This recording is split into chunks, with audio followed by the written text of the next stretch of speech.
Hello everyone and welcome to this session.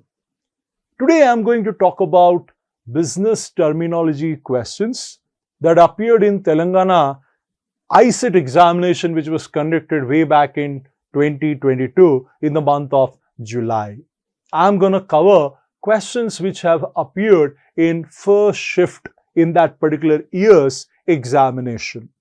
Without any further ado, let's get started with the first question. So the question says, Pareto principle is also known as. Now I'll give you a little bit of time, right? Alright, I hope you have thought of the answer. So the right answer for this question would be the first option. I hope you got this one correct. Now let me explain what this actually is. So there was an economist in Italy called Vilfredo Pareto. That was way back in 1906. So in 1906, this gentleman came up with a brilliant idea, and later on this idea came to be known as Pareto principle. So we are talking about 1906 here. That means more than a century back. So what this gentleman did was, he noticed that 80% wealth of Italy was in the hands of 20% of the population. He found it very fascinating, 80-20.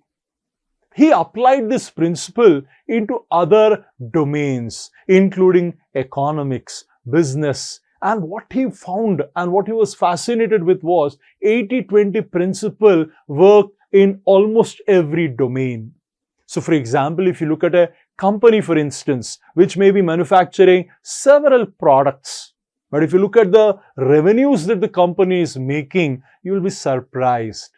Generally, around 80% of the revenues are actually going to come from only 20% of the products that they make.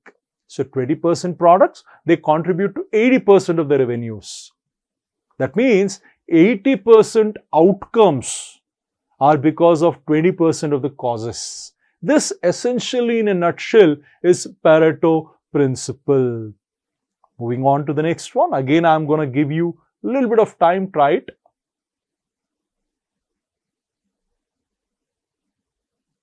Okay, I hope you tried this.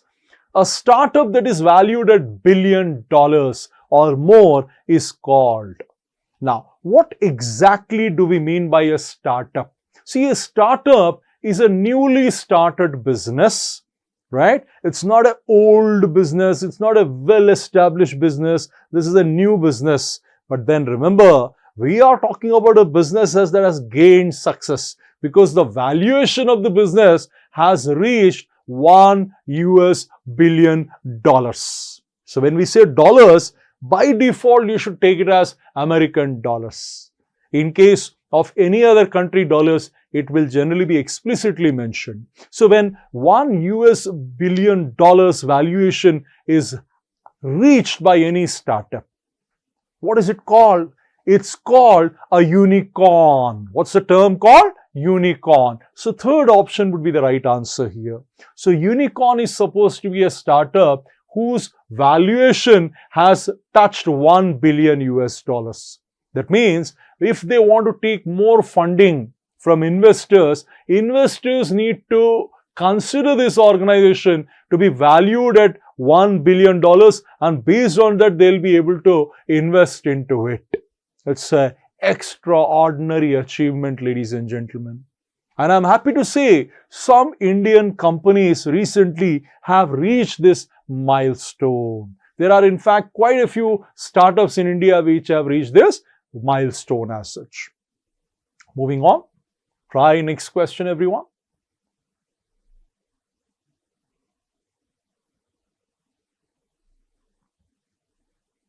Okay, I hope you have tried it.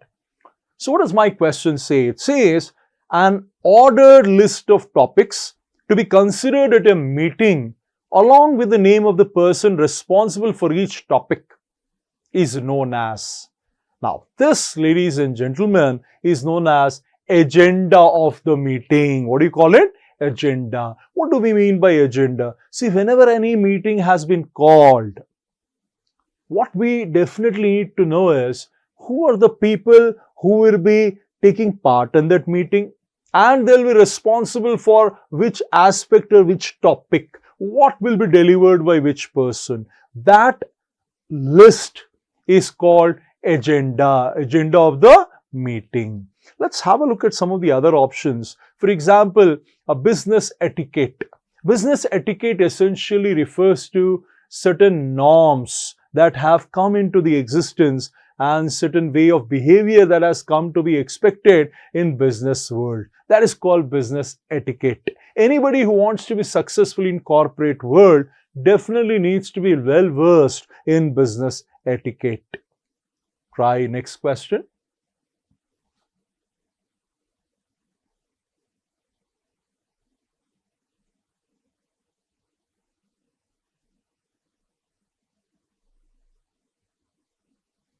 I hope you tried it.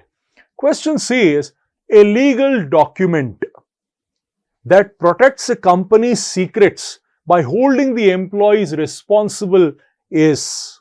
Now they have given you 4 options. The right answer out here, ladies and gentlemen, is non-disclosure agreement, popularly known as NDA. Now here NDA doesn't refer to the government in power in India right now. NDA here is from business terminology point of view. It will be non-disclosure agreement. So essentially what happens is every company will have a lot of secrets. They are called trade secrets. Now these trade secrets, you definitely need to hold them with you, and your competitor should not be aware of those secrets, or else you will suffer a lot of business losses. That's the reason every employee who joins an organization, especially the ones who are in key roles, they are made to sign a document called non-disclosure agreement. Once an employee signs that document, that employee is supposed to get legally binded by it, and an employee should not share any secrets with outsiders. If he or she still shares those secrets, they will be legally held accountable and legal action will be taken against them. Try this.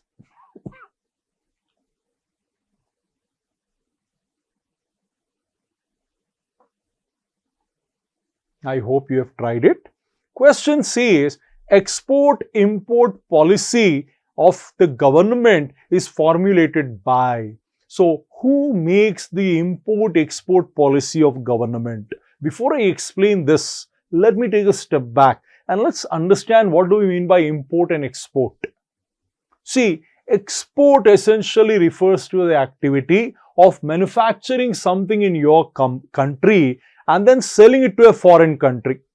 So, making in India and then selling it to a foreign country is export. What is import? Import is buying something from a foreign country and bringing it to India would be called import. Now, the policy associated with export and import, it is formulated by which of them? That's the question. The right answer, ladies and gentlemen, will be Commerce Ministry of Government of India. Commerce Ministry has the responsibility of carrying this out. So, in Commerce Ministry, there is a separate organization, Directorate General of Foreign Trade. This organization actually is the one which is making up the policy related to foreign trade, related to import and export. So, answer would be Commerce Ministry. Now, what is RBI? Reserve Bank of India. It is also called Bankers Bank. They are responsible for laying out the policy, rules and regulations for the way the banking sector should operate in India as such. Now, what does Finance Ministry do? They are responsible for preparing the union budget, and they are responsible for ensuring that the revenues that are generated are properly utilized for development of India as such. So friends, these were the questions that appeared in Telangana ICET exam in 2022 Shift 1. Hope you liked this session. If you liked it, do hit the like button and do share it with your friends also. Thank you everyone.